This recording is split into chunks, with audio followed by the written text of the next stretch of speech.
welcome back to my channel. I mean, is this really a channel? I have like one upload, hopefully two. Shouldn't even say a YouTuber. I'm getting a little up close and personal, and I don't know if I want to be this transparent on social media like this soon. But you know what the hey?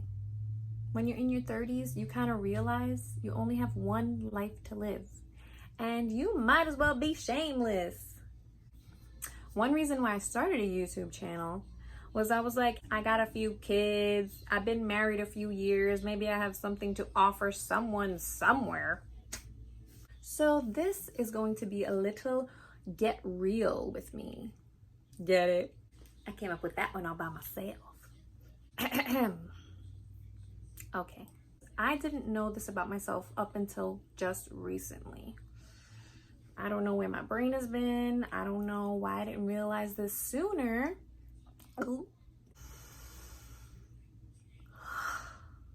Okay, so I wanted to talk to you guys a little bit about me. Why you really don't see me much out and about. You're not like, oh, I think I saw Rebecca today. I'm sure you've never said that. I'm an introvert, and for me, that comes with social anxiety and perfectionism. If you look up the term introvert, it's gonna say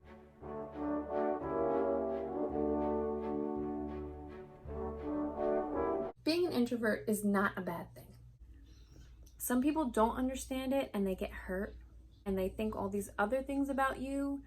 And that's already our biggest fear as an introvert, is you constantly think somebody's judging you. I like to think that I have the anxious introversion and the thinking introversion. There's apparently like 4 different types.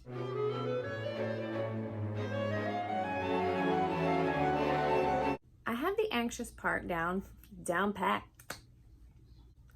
And the thinking part, it's kind of when your mind just keeps running and doesn't ever give you a break because you're constantly criticizing yourself in your head. You're going over every word and every detail and every single thing you're doing. You feel like you're the center of attention for some reason. You're not that special. I mean, they said quarantine yourself in your house and don't go anywhere and don't answer the door for anyone. Introvert's dream. Whoa, I've been practicing for this my whole life. It was weird. It was weird.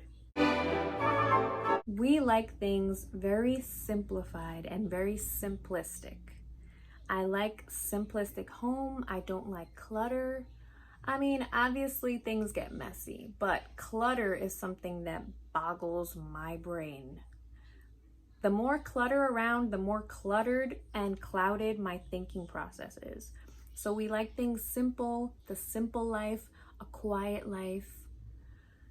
Too many options kills me. I can't do it. I need to have option A, option B, maybe an option C. I can't make choices. Sometimes I go to these big stores now. Okay, I'm looking for bread. I go to the bread aisle. Oh my goodness. We're also very good observers. We like to observe, we pay attention to detail. We make very careful choices in the words that we choose to use when we speak to someone. Another reason is because we don't want to be awkward. I know how to be there for somebody. We're very good listeners and we're deep thinkers. So we have very good qualities in what you're looking for in a friend. We're those people that want to be invited to the party, but then we dread going. Another thing is, introverts are very good at being independent because we don't really need anybody to thrive off of. We don't like to just jump into something blind, or for me personally, I'm not spontaneous. Like, I like to know things in advance, like way in advance, so I can really dwell on it and come up with every possible disastrous outcome. I guess the worst thing that could happen is A, I get into a car accident on the way, or B, I have an awkward conversation. I usually dread awkward conversations. You just don't know how you got into it. You don't really know how to get out of it. And then when I go home, I have to replay the entire night in my head why I was weird, why I was strange, how I could have made something better, how something was awkward. The person probably hates me and they're probably judging me the whole time. But the truth is, I'm just judging myself the whole time. I am my worst critic. Isn't this the weirdest thing? I have to be in my kids' room to film because they barely ever want to be in their room. Why is that? I don't know. I don't know.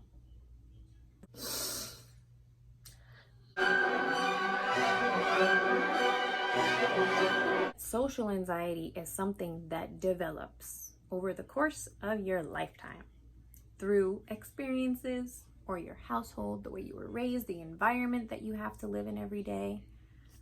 These traits are created. Well, you feel like all eyes are on you, and sometimes you can hardly think. That's where the social anxiety comes in when you're somewhere. Ever since I was little, I was funny and witty and sarcastic, and I feel like now I realize why. Because I developed this sense of humor to protect myself and others from feeling hurt or awkward. Goodness, can I get over this already? By the way, there's a difference between social anxiety and antisocial. I learned that one quickly. I Googled it. Antisocial is more along the lines of a sociopath. And you know, I have told people in my lifetime that I have antisocial tendencies, but I don't think those were the right words to use.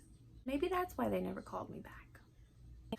So I ran into a Karen at TJ Maxx. You know these Karen memes going around? Usually like a cuckoo white lady. This is why I have social anxiety, because the Karens are everywhere. Get your life together. I love socializing. I do. I love it. I have my good days though, and I have my bad days. Some days I wake up and I'm like, let's do this. Other days, I can't answer the phone. What if they want to talk to me? Obviously they want to talk to me. What if I don't know what to say? What if I'm acting weird? What if I sound weird? What if I sound like I think I'm better than them? What if I come off as like snooty for no reason? I know. You really think I'm not answering your calls because I don't like you. But that's not why. I'm not answering the phone because I dread having conversations, basically. I don't know. I'm just constantly criticizing myself, but it's stupid and it's selfish because obviously people call because they need you. They need somebody to listen to them. They need somebody to lean on. We really don't care for relationships that are very shallow. I really don't care for it. I don't like wasting my time. Ever since I was a little girl, now that I think back, I've never really had lots of friends. If I made one friend, it was because I found something meaningful in the relationship. I don't usually let people into my private life so quickly, even though I'm letting you in right now. You know, the thing that really stinks about being an introvert these days is the fact that we're all being forced at birth to be extroverts. But not everybody is an extrovert. There have been so many influential people in history that were introverts. But people really just don't give us the credit that we deserve. We want everything to go right. We always put our best foot forward. When we get into something, we get into it. We see it through. For my life story, I don't know how true that is.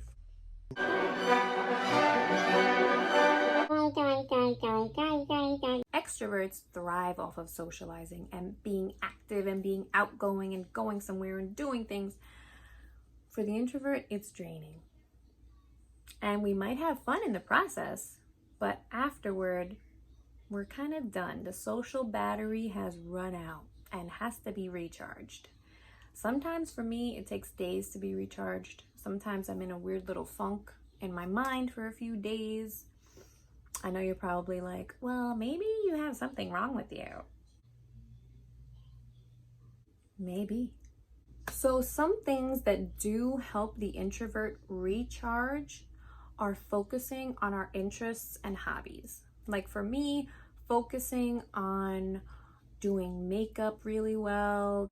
That's always been like an anxiety outlet for me. Just the perfection and the precision that goes into it really helps you laser focus and helps you to take your mind off of whatever it is you're dwelling on. Another thing is focusing on, for me, filming, like I said, is like a little bit of an outlet because it's kind of like a little therapy session with yourself. And it's a hobby. For me, I love editing. I love talking. So, hey, if you love editing and talking, you might as well start a YouTube channel. I know as an introvert, we have to be on and social for our kids. So you just need time to relax and be quiet. Hopefully you can get your kids to get used to having their quiet time. Maybe they can have quiet play or watch an educational program so you can have your quiet time. Or you can put them on a napping schedule. Maybe you can have your husband or whoever watch your kids for a little while so you can escape. Maybe just jump in the car and get a coffee or something. I would get some French fries from McDonald's. We need this quiet time, especially after being socially drained. Quiet time. Quiet time. Quiet time. Quiet time.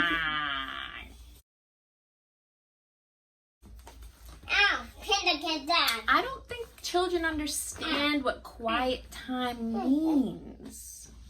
Help me. Mama.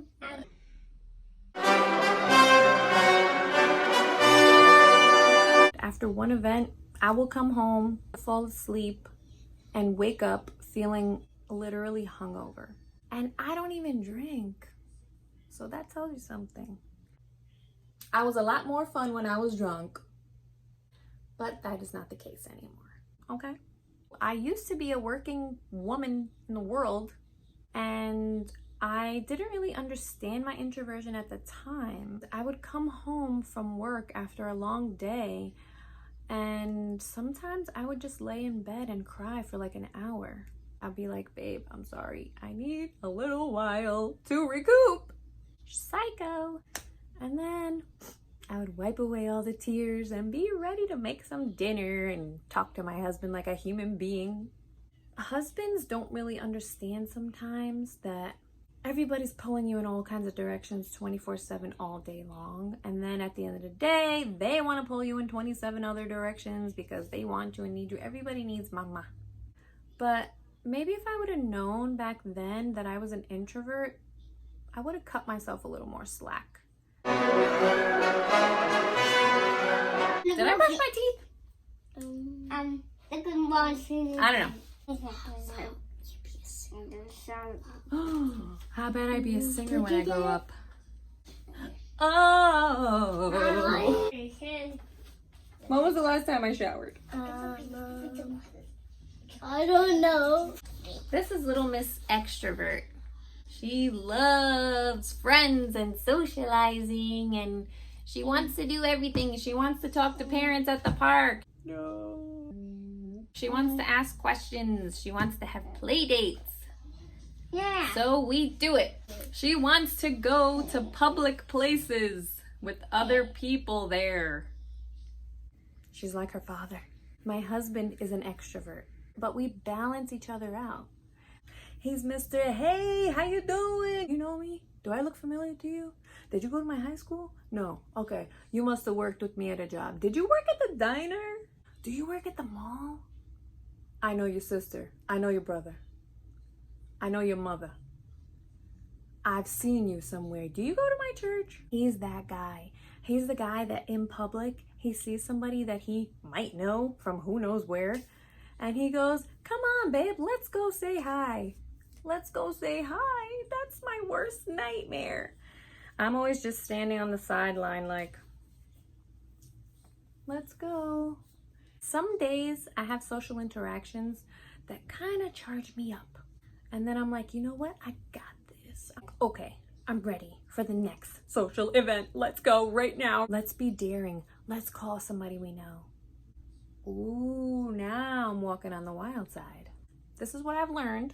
when you're starting out your channel, you have to remind people to like this video. No? Okay.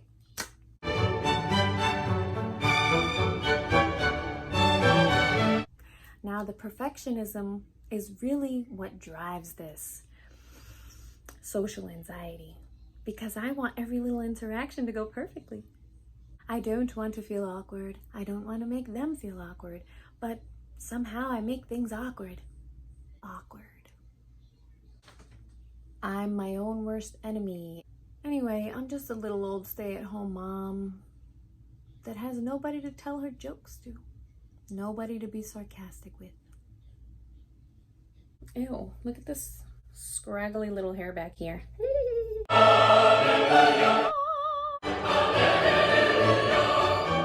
So I'm here on social media making this video. Why? Because I'm hoping there's another person out there that goes, wow, you know what? I have a lot of these traits. I might be this thing. I know it sounds like all silly, psychological, maybe like first world problems, but it's real, and it's real annoying. The only thing you can do as an introvert is grow from it and just accept it and let people know and get to know yourself so you know what you can handle and what you can't handle. And sometimes we have to handle stuff that we can't handle. I know that sounds weird. That's what I've learned. Every day is a new day. God is good. Just having your own quiet space works. And seeking self-help books and therapy if you want. Maybe you learned a little bit about me. I think you learned a lot about me. And hopefully you learned a little something about you. Where's the camera? I just want to thank everybody for watching this video. If you want to, you can give it a thumbs up. If you don't know how to give it a thumbs up, there is a little button that looks like this. And there's also a little button that looks like this. We do not want to press that button. Don't forget to subscribe if you want. No pressure, but it would be nice. Just saying.